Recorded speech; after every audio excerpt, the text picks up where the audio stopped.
Hello, everybody, and welcome back for the last preseason NFL show for 2022. I'm going to be your host today, Sean, PSU fans too, Newsham.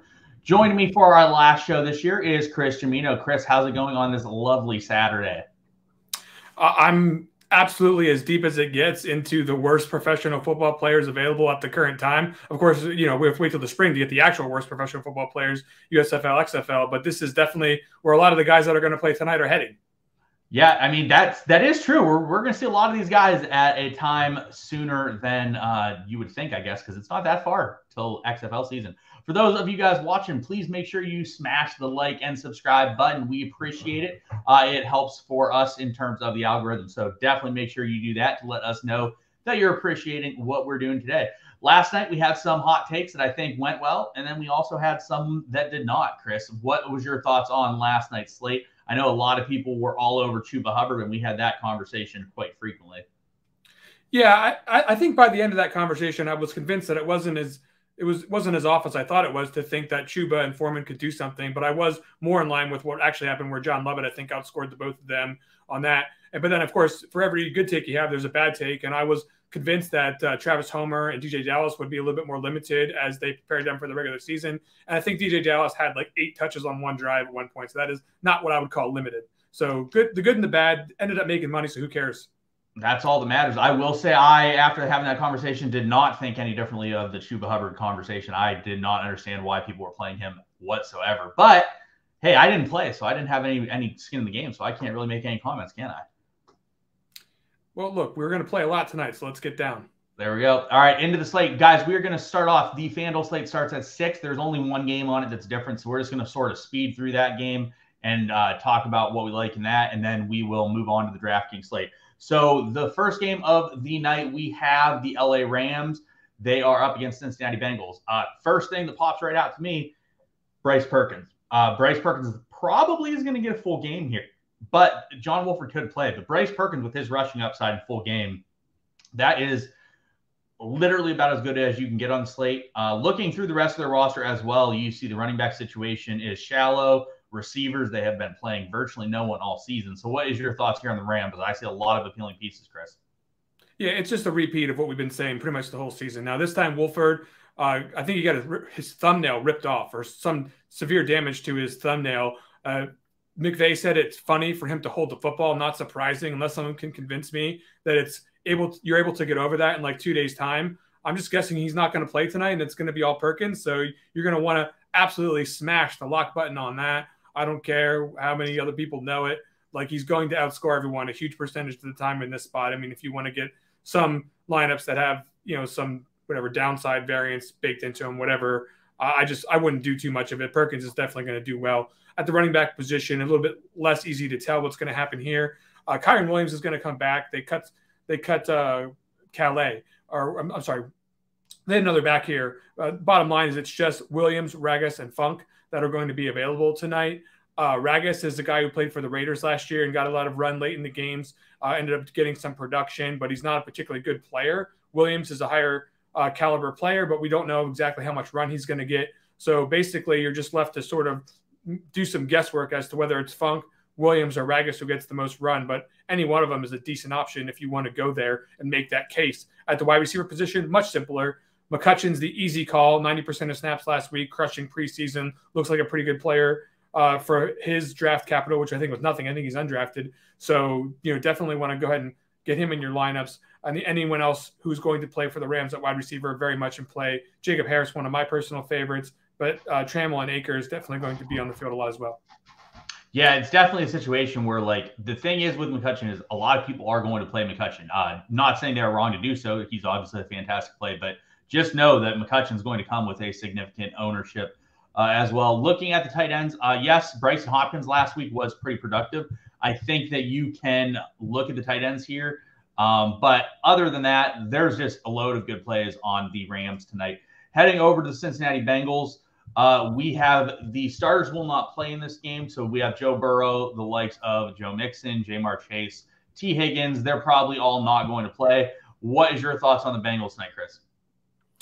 Well, Trevion Williams is definitely going to be someone that you'll consider tonight because the running back position just really isn't that good across the entire board. So he's like forget just any kind of showdown or short slate. Travion Williams is in play for the entire slate. There's not a lot of great running back plays out there. So I think that backfield's consolidated enough. There's not much reason to believe that Jock Patrick at this point is deserving of a lot of touches. And Chris Evans is someone they're going to use in the regular season. So it would be unwise for them to run him out there for a significant period of time. Don't think that they'll do that. As far as the rest of the Bengals are concerned, I'm not interested in the quarterbacks at all. They stink. But the wide receiver position is very thin. You've got, Mike Thomas and Stanley Morgan not likely to play a ton. As you saw, they did not play a ton last week. So it's going to be the majority of the game for Irwin, Trent Taylor, Kwame Lassiter, Kendrick Pryor, with the remaining players left on this roster. Lassiter was the one that got the production last week, my personal favorite of the group. But if you want to make a case for Irwin or Pryor, be my guest. Trent Taylor, not as much interest to me.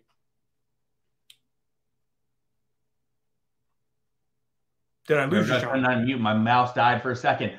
Yeah, it's definitely a situation where I do think the Rams provide a little bit more lack of options, but I do agree there are some good options over in Cincinnati. All right, we are now moving over to the main slate. We'll start off with the Commanders versus the Baltimore Ravens. Something for you guys to note is that the Ravens take the preseason very seriously. That has not changed, so definitely keep that in consideration. We do expect some guys to play here for Washington. So quick look here at the running backs and quarterbacks. I don't see very much that I'm interested in at all. Do you see anything on this team that makes sense to you? Yeah, actually, Sam Howell, I think, is a dart throw for bigger tournaments, right? Because he's a guy that can get in the end zone with his rushing ability. We saw him do that twice earlier in the summer. So, I mean, he's definitely someone who has a non-zero chance of having a good night. Not my favorite play on the slate, but certainly someone that I don't think you can immediately cross off the list with his skill set. Heineke's not going to play a ton, and certainly Wentz isn't going to play a ton here. So I think he could play at least a half, maybe a little bit more, depending on how things go. Other than that, the quarterback position, the rest of the positions here on this team, not my favorite of the slate. Just too many guys playing for the most part. For sure. Moving down to the receivers here. Again, we do see a little bit of people being out in terms of Cam Sims. We expect he will not be playing the game. Matt Cole did not play last week. We probably expect the top end guys to be limited. However, Jahan Dotson played a lot last week. Obviously, as a Penn State fan, if Dotson's going to play, I'm a big Jahan Dotson fan. I think he is possibly the best receiver that was in this draft. I know obviously he didn't get drafted there, but I love Jahan Dotson. I think he's incredibly talented and incredibly good. What is your thoughts here with the Washington receiving core? Yeah, same with the running backs. I just think that there's too many guys that are going to play here compared to, I just think Dotson can't be out there for 47% of snaps again this week. I mean, I suppose he could be, but you've got 1, 2, 3, 4, 5, 6, 7, 8 guys, I think, you'll end up seeing in this game. That's a little bit too much to spread compared to what some of these other teams are going around, where you've got 3, 4, 5, 6 guys on other teams. And just at the end of the day, I think that Dotson ends up leaving with the better quarterbacks and leaves the back end of the roster to fend for itself here. I would think that maybe Dax Milne might be the guy who has the biggest shot here to do anything, but I'm disinterested in the entire group. For sure. All right, looking at the receivers, the tight ends. The tight ends here are a bit of a dumpster fire in terms of no one's really there. So we're looking at 2 guys just signed. What are you seeing at the tight end spot tonight from this team? Well, I don't know how Armani Rogers doesn't play a massive number of snaps in this game. Logan Thomas just has no business being out there. I don't think we're going to see him, right? He just got activated, for God's sakes. These 2 other guys, Blenton and Hausman, do they even know any plays yet for how recently they've been signed? I mean, sure, you can learn quite a bit in a week, but I would just say that Rogers is for sure going to play a ton of snaps. He's on my board as one of the top tight end plays purely on volume. Not really a guy that I'm thinking is going to excite us with a lot of explosive playmaking. But if you're out there for as long as he's probably going to be out there, you can accidentally score a couple of fantasy points and make yourself viable. Tight end is generally garbage. Yeah, it is definitely a spot that is usually a bit tricky to look at.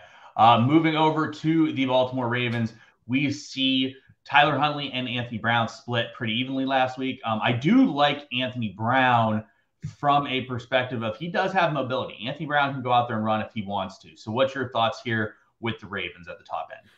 Yeah, I think they both make the list as guys that could possibly get it done. They don't have the highest probability of getting it done because some other guys are going to play a little bit more on the slate, especially not on the FanDuel. I don't think you really consider them with Perkins in the mix. But I do think that because of their rushing ability and because of the Ravens' style of play, I mean, one half of football is enough for them to generate enough fantasy points to be viable. So I don't think you can easily cross either one off the list. Yeah, definitely. Looking at the running backs here, we saw last week Tyler Beatty played a lot. Tyler Beatty, this is a guy that in college was a massive target machine. Dude was all over the games. He literally was catching 8-9 balls quite a few games last year. I think he had 50+ catches at least last year from Missouri. So with that in mind, do you see a similar type of high snap count for Tyler Beatty here? I do. He's one of my top plays. I mean, not the very top plays. It's like my second tier of running backs for the slate. I would say that there's just a few too many bodies in here for me to say he's definitely going to have upside beyond that 43% that he played last week. But I would say for sure that he's one of the guys that has the most to gain from this evaluation type scenario that the Ravens are in, where they're trying to evaluate him versus Justice Hill as far as who they keep on the roster for the regular season. They've got Dobbins, Edwards, and Mike Davis that are for sure going to be on the team based on what we've seen. And then that 4 spots up for grabs there. I do think we're going to see Beatty get a ton of opportunities to try to make the team here tonight. So he's definitely in play. Mute button. Well, while Sean's on mute, I'll go ahead and get on to the wide receivers here. Shermar Bridges is one of my favorite plays on the slate here. When it comes to the Ravens, I do think that very much like what we saw with Tyler Beatty, they're looking to evaluate the back end of that receiver room, and Bridges is a player who is definitely in the mix there along with Webb and Polk. I just think that of those guys, he has the best chance to produce, and is why he would be my preferred option of those Ravens. Not particularly high on my list, but high enough that he's going to be within sort of my core group of plays. Yeah, I will say that the one person I would add here is Mekhi Polk. I do like Mekhi Polk a little bit. He was productive last year in college as well. So I definitely think he's valid. Now on to the tight end situation, where we can be pretty certain there's going to be a decent amount of plays that people target here. Despite not looking that shallow, Josh Oliver and Isaiah Likely are likely to be owned by people. So what is your thoughts on the Baltimore tight end situation? Well, it's a lot more shallow when you consider they play 2 tight ends like all the time, or 3 tight ends. Like there's a lot of tight ends out there for the Ravens. That's what they do. So that's why you see high snap totals for these guys. Isaiah Likely, if you think it's schemed when you get 66% of your routes with a target. That's what happened to him last week. 8 for 100 and a touchdown. So yeah, go ahead and think about playing him. He's pretty good. Looks like he's going to be someone they're interested in getting the ball to. Josh Oliver, meanwhile, playing 50% of the snaps, but he's out there there's run plays half the time when he's out there. So like most of his plays, just maybe by luck of the draw even, have not been routes. But that's not his MO. That's not why he's out there. He's not like a run blocking tight end. So if it does fall in his favor, Oliver is a very good play as well. It's just a matter of him actually going out on pass routes, which I do think can happen.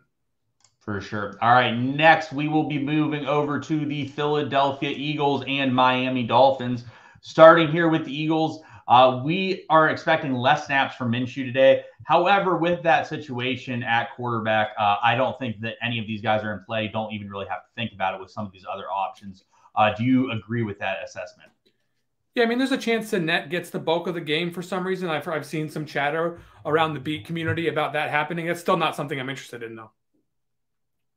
Yeah, and similarly, when we look at the running backs, obviously we do not expect to see Miles Sanders here. However, these other 4 guys split incredibly even game last week. Do any one of these guys, do you see any of them possibly getting extended work here comparatively to what they did last week? There's no way for me to know that. I mean, I would just venture to say that Brooks and Huntley are the guys that are the most likely to get extended run if there is extended run to be had. However, if that happened to be Kenneth Gainwell, he would be an exceptionally good play. But there's, again, nothing for me to base that off of. I do expect them to be out there for something similar to what we saw, unless I get some sort of information that tells me otherwise, which makes them not among my favorite plays in the slate. For sure. All right, moving over to the receiving position here, we see Britton Covey played 48% of snaps. Chris, did you know Britton Covey is like 28 years old? I have no idea how old half these guys are. Usually most of them are young, so that is a surprise. Yeah, but Covey, I know he's going to be on the field a lot. Yeah, there you go. Covey, for those unfamiliar, played in college at Utah and did a Mormon mission, and felt like he was in college starting in like 2014, like was his freshman year, and he was like piled on. and he just finished up his season. Actually, what's funnier is he still had another year of eligibility left, I believe. So yeah, looking at the receivers here, I see Deon Cain led the team in snaps. I know you are not a Deon Cain fan, so I'll let you talk about him a little bit. Well, look, he produced last week, so I'll be a fan of him if he produces in my lineup tonight. I do think that some of these deeper Eagles are going to be in line for some run at the wide receiver position, right? Because if we're not expecting to see top quarterbacks in the game, then we probably shouldn't be expecting much Zach Pascal for sure, right? Quez and Rager, I mean, they're guys that didn't play a lot last week, so I don't know why I would expect them to go ahead and circle back and play a lot this week. It just looks like this is going to be an opportunity for them to work it out with Covey, Hightower, and Kane again, and those guys should be getting significant run, at least in the back half of the game, if not starting in the second quarter or so. I mean, it's really looking like a good spot for these guys, and I'll definitely be playing at least Covey, and Hightower and Kane are not people that I'm disinterested in either. Moving on to the tight ends, we are expecting Grant Calcaterra to make his debut here in week 3. With that, it should thin out some of the tight end snaps here. Do you like anyone in this grouping at all? Well, just because of his skills, I like him, right? Like, I mean, you don't need a ton of tight end snaps. It's not like a situation where he's just coming back and I'd be worried about him not playing enough. We saw what Likely could do in 26% of snaps if you're a pass catching tight end with schemed accountability in the offense. And I do think that that's what the Eagles do, just very much the same way that the Ravens do. So you could possibly see him get it done. He's not a top tight end option on the slate, but someone that I'm certainly going to have in my pool. All right, moving over to the Miami Dolphins. We have a situation here that I'll let you talk a little bit about at quarterback. We don't really know what to expect from Teddy Bridgewater. We're not expecting Tua to play, which therefore would leave Skylar Thompson. So what are you thinking happens here in the quarterback situation for Miami? Yeah, I mean, I would just have to assume that Teddy's time was last week, right? Like, they had like a weird stomach bug situation go around the team, which we still don't know who it affected and who's not going to play tonight. That's just incredibly frightening for this entire team right now. It's like the specter of which guys could potentially be sitting that we don't know about. But I would say that Bridgewater, being a veteran quarterback that they're definitely going to want to have healthy for the start of the season, should not play more than a quarter if he even plays that much. I mean, that's my assessment. That is based on absolutely nothing else. And therefore, I would have Skylar Thompson, someone who's set to play over a half. And if Skylar Thompson's going to play over a half, I'm interested. He's a guy who can run around out there and make some plays. Yeah, definitely. Looking into the running back situation here, I'm not seeing anyone that stands out. This has been a pretty murky situation the entire preseason, and nothing looks different for me here. Do you like anyone here? Nope. Too many bodies, too many guys. Just in general, for the regular season, that's how I feel about the Dolphins. Is they're spread out pretty thin, and then it's no different in preseason. All these guys have a chance to play some. Nobody's been explicitly ruled out, so it's just not a situation that I'm going to get my hands dirty with. Yeah, I tend to agree. Based on what we've seen thus far this preseason, just not a spot in which you want to target. I would say the same about the receivers. However, Eric Izukama last week played a pretty significant amount with 57% of the snaps. I still am seeing 7 here. I expect all 7 of those 7 to play. Do you see anyone that you like? We do have a couple guys that did play 50% plus last week. Yeah, I mean, it would probably just be Eric, just because of how targeted he was down the stretch in that game. He just racked up a ton of PPR points late after a game that sort of didn't go Miami's favor in terms of play count wise. He ended up making up his production in a hurry. Not my favorite plays though. I mean, this is like, there's a giant list of guys that you can make they could get it done. And quite frankly, for ownership reasons, make excellent GPP plays, but just not, he's not the most probable play. You can't really look at any of these guys and say that they're probable to do anything. Many of them could have zeros by the end of the night, and it's a tough situation to fall in love with. Yeah, moving over to the tight end situation, none of these guys are good enough receiving threats for me to be interested in much here. I would not expect Gesicki to play at all, so that leaves you down to Smythe, Hunter Long, and Seathan. Do you see anything different, or do you see Gesicki playing in this game? I mean, they've been proving that they're willing to play him whenever at this point in time. So, I mean, you could certainly see him out there. But even so, like you said, Hunter Long's the guy I think is going to play the most in this game. But the problem is I just don't see Hunter Long as a guy, no matter how much he plays here, is going to generate a ton of production. So, there's other guys who fit this profile of going to be on the field a lot, playing because they're going to get the playing time, that are going to play a lot more than he is. All right, moving on to the next game. We have Arizona against Tennessee Titans. we get to look at another Penn State legend, Trace McSorley. I know you are a big hater on him and thinks he's not very good, but I would like to on record saying he is better than Skylar Thompson. I'm not saying he is good, but I'm saying he's at least a better player than Skylar. However, I think Skylar's a little bit better in the mobility standpoint, which Chris and I talked about a little bit before the show. So what's your thoughts here on McSorley? And are you worried a little bit about Guarantano playing on the back end? Look, liking Trace McSorley is like, it's like when you go to the friend, if you have a friend who has uglier friends, then they go to the bar, they're just going to look a lot better by comparison. And this slate doesn't necessarily look that great. So Trace McSorley looks pretty good on this slate on DraftKings. On FanDuel, not as much because you've got the Bryce Perkins situation. But, you know, compared to Jarrett Guarantano, I mean, he might as well be put his bust in the Hall of Fame at this point. Like McSorley's a guy who can get out there, certainly produce with his legs, but he's been doing it more in the passing game here this summer. I mean, he's certainly been showing that he's someone who can get it done for fantasy. So why not go back to the well? It looks like he's going to play a lot here. I mean, I can safely say that he's going to play a half, and it's pretty likely that he's going to play a lot more than that based on what we've been seeing from this team. You know, they're not going to have Jarrett Guarantano on the team for this year at all. There's no reason to waste snaps on him. Yeah, moving on to the running backs. I actually do see some running back spots I like. If Jonathan Ward is out here, it would make me think that Keontae Ingram gets a significant amount of snaps. Do you see it the same way? Absolutely. I mean, Darrell Williams is not someone that we can foresee having a lot of snaps in this game. You never know. I mean, Mark Ingram scored 2 touchdowns last night, so anything can happen. But I would say that it's looking quite likely that Ingram is going to be out there. He certainly got the more versatile skill set by a little bit than Benjamin, who just consistently underwhelms us at every chance that he gives us. No reason to fall in love with Eno here. Ingram's the guy for me. All right, moving into the receivers. This actually is the one spot of overlap for me today, Chris. Did you know that Andy Isabella's brother, Joey Isabella, is a starting receiver for Duquesne? Because I've been staring at him in the college football streak. So looking at the actual good Isabella here in the professional game, we have Isabella and Greg Dortch absolutely played a load of snaps last week. We talked him up last week.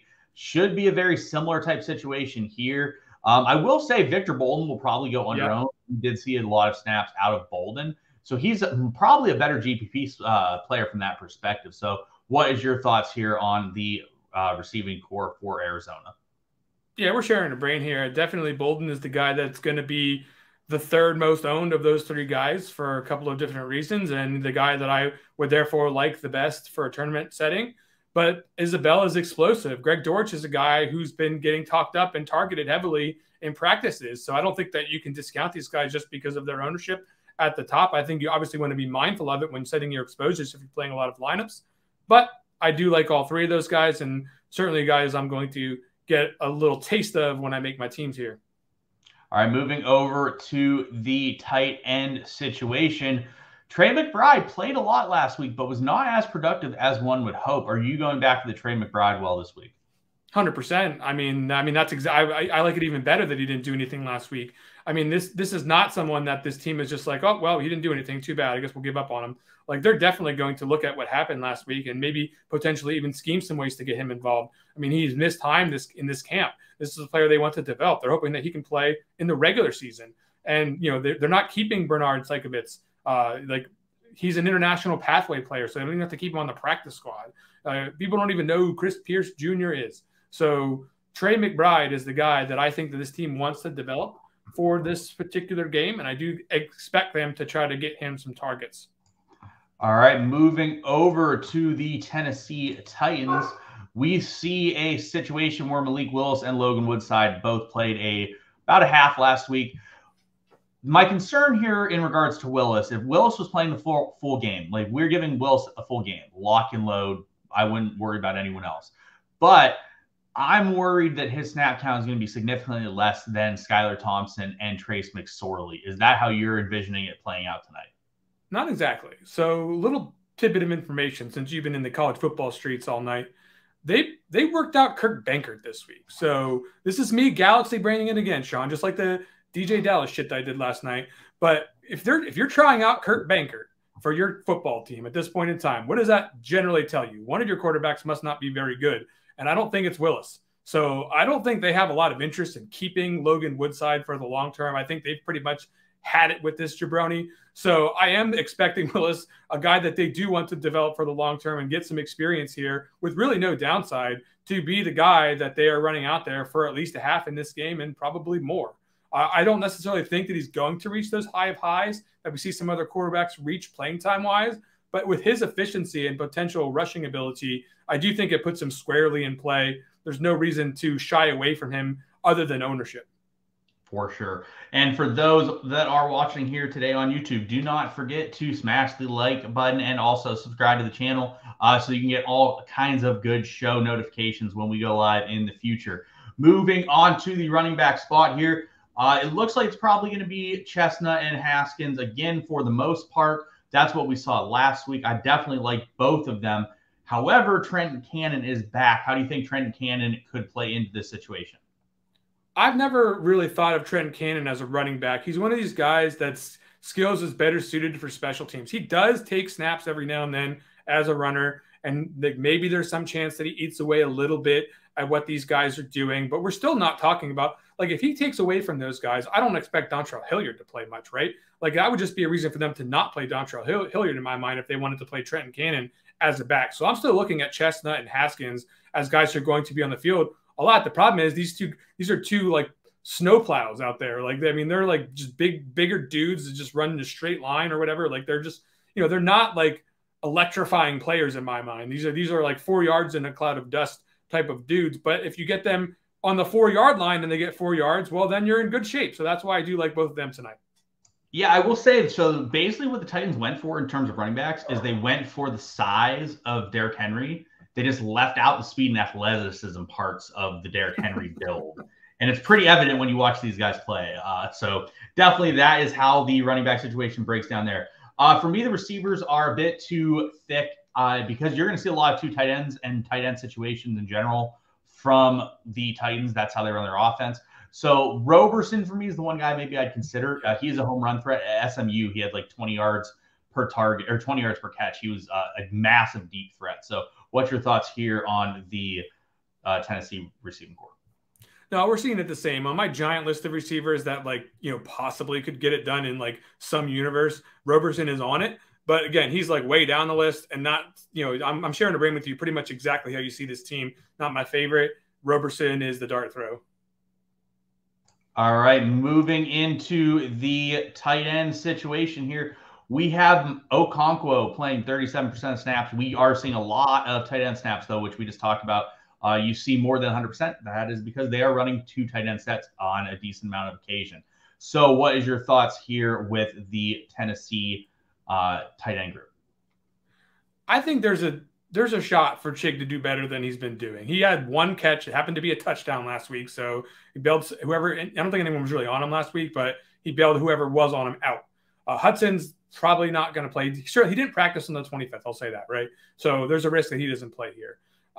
There's nobody else on this team that they definitely will be guaranteeing snaps to. I mean, I don't – David Wells played half the snaps, but I think he's like a blocking type, right? He's not like a pass receiver. I think Chig is the guy who would be the target in the pass game, playing the Hooper role, and the guy that I would be playing here. He's like maybe 5th or 6th on my list tonight. For sure. All right, next game up, we have the Chicago Bears and the Cleveland Browns. So starting off with the Chicago Bears here, we're expecting to see starters play a pretty significant amount. I will keep it short and sweet. That basically means you rule out the entire team because that's not enough for the justification at quarterback and running back, because if those guys are playing that much, it's probably not enough to get there, and then it just eats into the back end stuff. So what is your thoughts here with Chicago as a whole? We'll just skip the position by position and talk about them as a whole. Sure. So if you're like a Galaxy Brain tournament player, Justin Fields, could he get 2 touchdown drives in 25 to 30 snaps? Yes. So, okay, you want to make that case, that's fine. Not one of my favorite plays, but you could imagine the universe where it all went to hell and he ended up getting it done on DraftKings, okay? You're not going to hear me tout it. It's something that could happen. I'm just explaining to you, what it actually takes to win a tournament here at the quarterback position. And preseason, 2 touchdowns will usually do the trick. Now, Darrington Evans is a player that I think that you could be using on this slate. because of his receiving capability, because it's possible that Ebner doesn't play, and because it's possible that Montgomery and Herbert, if any of the starters are going to come out before that 25 to 30 snap mark, I think it might be those guys. So Evans is the guy that has like the distribution curve where he's good enough if it's kind of split the way it is right now, where it's fairly even, but he's got more upside on that playing time. And I think that that's really what we're looking for in tournaments here, is a guy who can only go north. And I'm pretty sure that's him. Yeah, definitely. All right, moving over to the other side of things with the Cleveland Browns. We're going to see a situation here where, again, very split. We see 1 to 1.5 quarters from every single person here. The one person that sort of stood out to me a little bit, I guess, is John Kelly. But again, we'll try to keep this short and sweet. Mike Harley Jr. played 82% last week. So talking about the Browns as a whole, what is your thoughts here in this game? There's a good chance I don't play a single Browns player in this entire – like, I see what you're seeing here with some of these snap counts from last week, but if you're going to be playing Brissett for, quarter and a half, some amount of time here, I mean, that's going to eat into what you're going to see come out from Dobbs, and it's going to eat into what's going to be out there for Rosen, which is bad for the opposing defense. You want as much Rosen against the opposing defense as possible. But I would say that just in general, two split up, I don't see anyone getting the huge consolidation of snaps that we really like. If it happens, it's just not something I feel comfortable predicting. The only names on my list, like you mentioned, some of these wide receivers, because of how thin they are with Woods and Baldwin possibly not being available, you could be looking at Harley and Bradley as guys who could play a lot of snaps.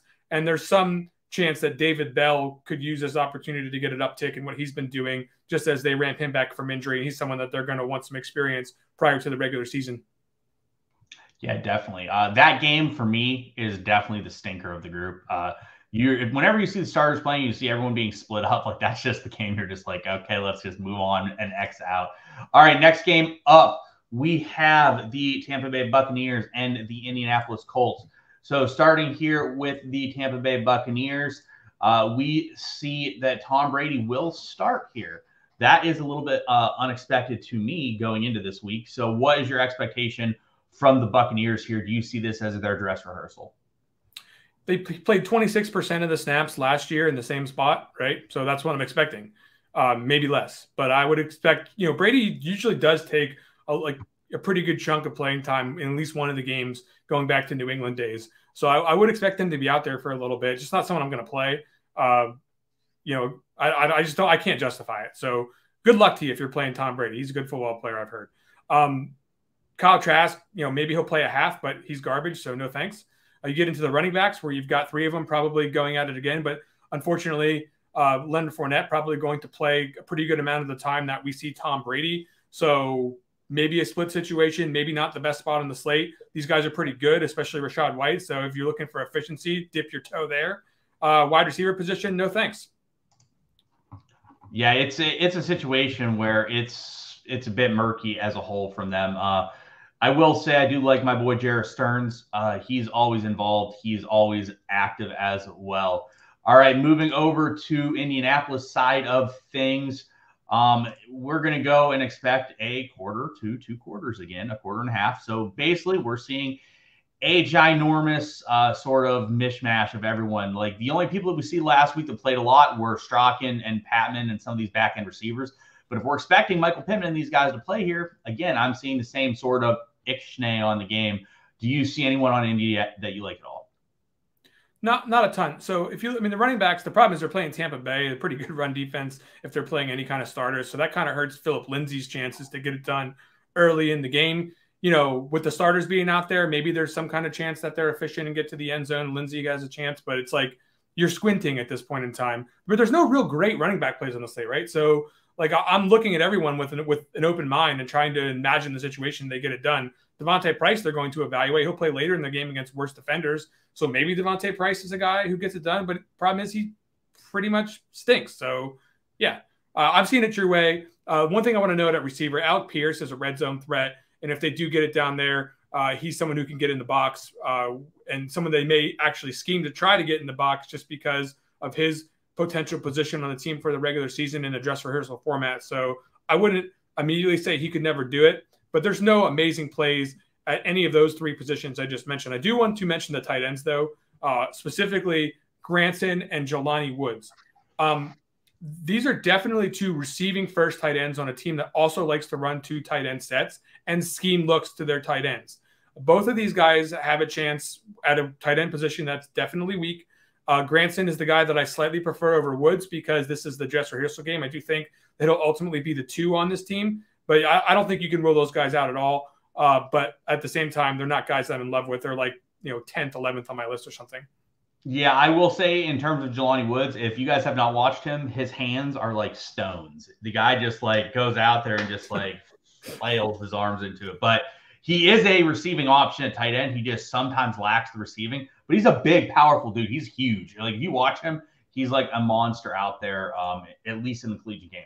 All right, moving to the last game of the night, we have the Minnesota Vikings and Denver Broncos. So starting out here with the Minnesota side of things, starters will not play. We're expecting a bit of a mix-up here at quarterback. So what is your thoughts here on Minnesota as a whole? Well, yeah, they traded for Nick Mullins. So, this is just a catastrophe at quarterback. They can't do anything on offense because they stink. Sean Mannion is probably going to play more than anyone else in this game. That's the way we're expecting it to go down. So, I mean, no, you're not playing any of the quarterbacks, but if you think that they can actually get the job done, there might be some receivers that we're looking at here in this game. And I'm not totally disinterested in someone like a Ty Chandler at running back because he was banged up last week, didn't get the snaps. I think that maybe he could bounce back, and he's been really efficient. So he's just a player that I think might actually be kind of good. So I wouldn't rule him out as a play here. But jump into the wide receivers position just because I want to get this moving. Amir Smith-Marset and Olabisi Johnson, to a lesser extent, Jalen Naylor and Tristan Jackson. There's not going to be a thick rotation at wide receiver on this team. And if one of these quarterbacks can actually complete forward passes, they have a real chance because of how thin they are. So Marsette's the guy that I like the best just because I think he's the best player. But I think any one of those guys you could make a case for is going to be out there for a long time and therefore viable in preseason. Yeah, no doubt on that part of things. All right, moving over to the Denver Broncos side of things here. The last team on the night that we'll look at. Again, we do expect Brett Rypien to play quite a bit. So that is in his favor. However, when you look at other quarterbacks, there are more mobile guys than Brett Rypien, and there's guys that probably will play more than Brett Rypien. So looking at Denver as a whole, anybody here that you like at all? First of all, I played Josh Johnson in the second half before I played Rypien in the first half, right? Because he's the guy that has the big fantasy games on his profile. Brett Rypien, none to speak of. For some reason, I looked at how backs had done against the Vikings defense so far in preseason. And it's been the 49ers and the Raiders, grant you, 2 pretty strong running teams, but they've actually absolutely racked up a bunch of yardage. So the Broncos have struggled on the ground in their first couple of games. Maybe this could be a bounce back spot. They are thin. They had to just sign Divine Ozigbo the 22nd. And Mike Boone, generally speaking, probably not going to play a ton. I kind of like Jaquan Party here. Actually, I know I like Jaquan Party here, not because he's a good player, but because I do think there's a chance for him to play a lot, unless you think for some reason that Zigbo is going to come in here and just get a ton of carries at the end of this game. But still, I think Hardy will play enough of this game with a feature role in the backfield that he'll be someone that I'm very highly interested in playing for the slate. Yeah, it's a situation where I definitely could see that. I could see Ozigbo gets a back end run totally at the end where he's just running the ball in the middle. But overall, I agree with you. All right, guys, that's going to wrap it up for the slate today. Everyone, please be sure to smash the like and subscribe buttons on the YouTube channel. We'd really appreciate it. Chris, any last thoughts and rundowns on players tonight that you really like?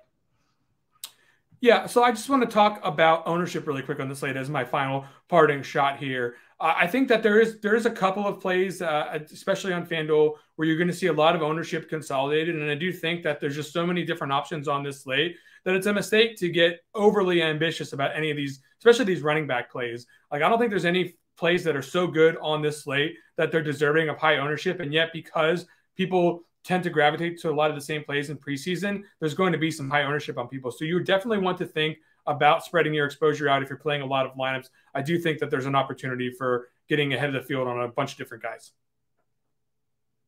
Yeah, I will second that. I think that for some guys, if you think a guy's going to play 80-90% and see 10 to 12 targets or 15 plus touches, that's one thing. But if there's a guy that's just pretty similar to everyone else, and it's this guy's going to get 4 to 6 targets, there's no reason to really just jam him in if he's going to be high owned. You'd much rather be on someone else that's also going to get 4 to 6 targets that's at 10% the ownership that person's at. So I totally agree. All right, guys, that's going to wrap it up for us for this last preseason show. We will have some content still tomorrow, just so you guys are aware. We'll still have our plays and stuff, and I'll be in the Discord answering questions for people. But this will be the last show for the preseason. We appreciate you guys coming around and hanging out with us during this wonderful 3-week stretch. Good luck to everyone into the regular season, and good luck tonight. For Chris, I'm Sean. We'll see you guys later.